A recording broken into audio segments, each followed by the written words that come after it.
Sagittarius, hi! Welcome to Mystic Wing PH at ito ang inyong energy update ngayong August 16 to 31, 2024. If you are interested in private readings, meron tayong link sa description at sa pinned comment, pakicheck nyo lang yung information kung paano mag-book for a private reading. Okay, Sag, let's see what's coming to you second half ng August 16 to 31 for Sagittarius, please. Destiny. Oh, you are being led to your destiny, to your life's purpose. Minsan mararamdaman mo yan na parang, um, you are in alignment of your destiny kasi everything falls into places, no? Na parang halimbawa may inaasikaso ka, mabilis mong nagawa yung kailangan mong asikasuhin, or yung requirements na fulfill mo agad. Alam mo yun, na parang walang blockage para sa'yo. Ibig sabihin nun, nililid ka sa destiny mo. At kung meron man na may pinupurso ka, tapos hindi yun yung natutuloy, hindi siya nangyayari, it only means that there is better coming in for you. Okay? Na doon ka talaga mas mas magiging mapapabuti. Okay? What else? You have creativity. Meron kang downloads. Oh. This is like a eureka moment for you na, oh my God, maganda pala tong idea na to. Na, oh my God, this is something na pwede kong subukan. Okay? Meron spiritual download sa inyo. You are like a master creator. Okay? Parang may realization ka sa sarili mo na ito talaga yung destiny ko. Oo. Example, na-inspire ka sa isang life story, no, na pwedeng napanood mo, nabasa mo, at doon sa inspiration na yon, may parang nag-click, nag-spark sa isip mo na, oo nga no, bakit hindi ko to subukan? Ganon. So ngayon, andun yung, mararamdaman mo yan eh, na parang andun yung gigil, nandun yung excitement, na parang hindi ka makatulog kasi excited ka dun sa mga gagawin mo, sa ideas mo. Yun na yun. Dun ka na magiging successful. You also have health. Ayan. So, isa rin sa bibigyan mo ng attention ngayong second half ng August is your kalusugan. Napaka-importante ng kalusugan. Health is wealth. Dahil aanuhin mo ang pera kung hindi naman maganda ang estado ng kalusugan mo, kung napabayaan mo, 'di ba? I remember there was a time na talagang sobrang nagtrabaho na halos wala akong pahinga. For 2 weeks yon. Tapos, nakakuha ko naman yung goal ko na income. Pero alam nyo ba, after kong sumweldo, na-hospital ako. Na-ER ako. Wala akong health card nun. So, ibig sabihin, parang yung kinita ko for that work, dun lang din napunta sa ospital. So, parang wala rin, di ba? Dahil mas, parang pinocus ko yung sarili ko dun sa income, na pinabayaan ko yung kalusugan ko.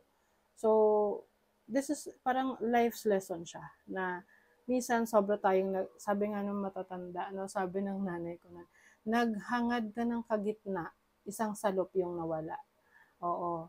So, always have to be balanced na kapag kailangan mo magpahinga ka. I know there are times na talagang kailangan natin kumayod ng kumayod, but lagi niyong iisipin na kung hindi na kaya ng katawan mo, pero yung isip mo sinasabi kaya mo pa, you really have to pay attention dun sa sinasabi ng katawan mo, yung katawang lupa mo.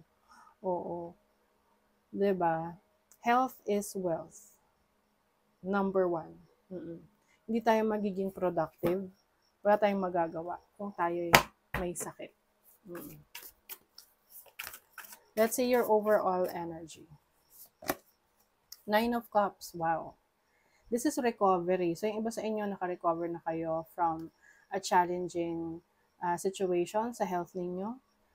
May mga wish kayo na matutupad ngayon, Sag. This is wish fulfillment, happiness. Yung iba may party, may celebration, you will be meeting some people. I also see someone na merong, yung para ano, ang tawag dyan, meron kayong hinihintay ng mga darating na tao eh. Oo. So, maaaring may pa-event kayo. Let's say, merong gender reveal, merong birthday sa family. It's like a celebration. Dahil may na-achieve ka na goal. Your challenge is the Empress. Oh, di ba? The Empress, this is also related sa kalusugan mo. Okay? So, you really have to take care of yourself, practicing self-love, self-care. Ang health naman, hindi lang yan sa ano, yung physical. That is also mental health, spiritual health, emotional health. Na minsan, hinahanap natin yan sa iba na yung ibang tao yung mag-aalaga sa atin. Pero paano kung wala, di ba? So, you owe it to yourself to take care of yourself. And there's also abundance coming in sa'yo na the more na inaalagaan mo yung sarili mo, the more na mas nagiging efficient ka, effective ka, marami kang accomplishment, marami kang magagawa. Your opportunity is the 9 of Wands. So you have the opportunity to be strong, to be tough, na kahit anong challenges na pagdaanan mo, you will remain strong. Okay? And I also see someone here na merong taong sumusuporta rin sa inyo, in all aspects of life, maaring suporta physically, mentally, emotional support, ganyan. Na kaya kayo ay matatag. And this is being faithful to your dreams as well. Your blessing, the 5 of Pentacles. As a blessing, this is recovery. Kasi maaring nagkaroon talaga kayo ng health issues, or pwedeng money issues, resources issues, may mga kailangan kayong ayusin sa finances ninyo, sa trabaho ninyo, and now you are recovering. Yes, meron ng recovery for you. Let's see your money, career, finances, energy. 6 of Cups. So, maaring merong babalik na dating opportunity na na-miss out mo. So, pwedeng susubukan mo ulit yan. This is also happiness in your career, in your job, in your business.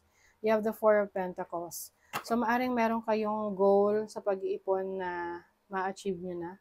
Na, let's say, ang goal ninyo for a certain year na ma-achieve is like savings na 100K, 200K, or kahit sa monthly lang. So, maaring natutupad nyo na yung inyong goal na magkaroon ng financial stability. And then, your love life. You have the Lovers and the Knight of Cups. Wow! So, pagdating sa love life, like what I mentioned kanina, there is really support, no? Someone is taking care of you, loving you, supporting you. Parang cheerleader mo tong taong to na very much committed sa relationship ninyo. And if you're single, pwedeng merong person na nagkakaroon ng interest sa'yo na merong magandang intention sa'yo na talagang gusto kanyang alagaan, mahalin, bigyan ng atensyon. This can be a water sign, Cancer, Scorpio, Pisces, or a Gemini. O, diba? Person of air, Gemini, Libra, Aquarius. And I think, mas magaling ka ngayon na mag-express ng sarili mo through communication, through public speaking. Water carrier, water sign, no? Someone who is very caring, someone who takes care of your needs. So I think, isa yan sa fulfillment mo rin ngayon na yes, kaya mong alagaan yung sarili mo, but it is much better if there is also someone na nakasuporta sa'yo. Yes, someone who's really protecting you. Yung protector mo talaga. Someone who stands up for you. O, naninindigan para sa'yo. And I think, even if you're single or someone na sa tingin mo walang ganyan sa buhay mo na nag-aalaga sa'yo, ikaw yung tipong very independent na kaya mong alagaan sarili mo at ibigay yung pangangailangan mo.